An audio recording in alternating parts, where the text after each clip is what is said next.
Welcome back to All About Food. If you're new here, hello, I'm Christie. For today's video, we are going to make garlic chutney. We need 3 heads of garlic,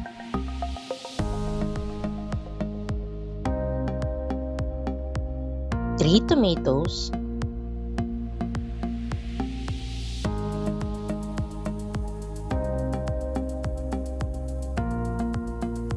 a juice of 1 citrus fruit. You can use lemon, but I have orange from our neighbor.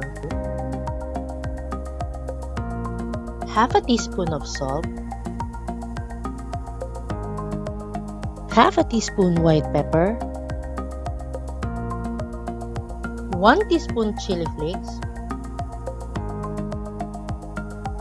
2 tablespoons of cooking oil. You can use food processor, but I don't have it, so I use blender. Wooden spoon and fork,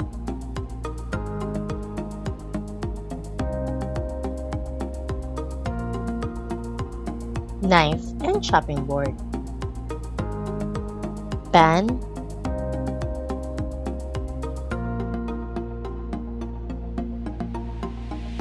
strainer.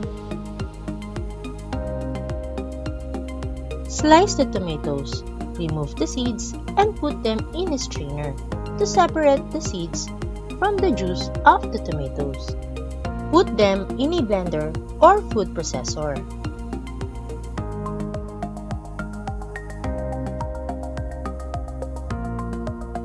Put the slices of garlic.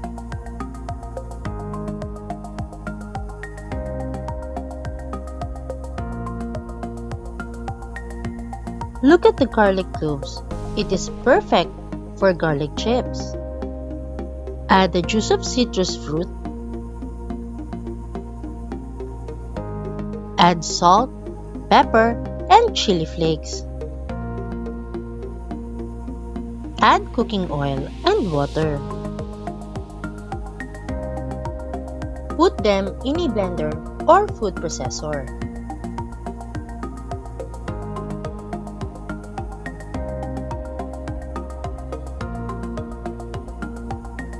Put it in a pan to reduce the liquid, then simmer to have a thicker consistency of chutney. I reheat my tortilla to pair with garlic chutney.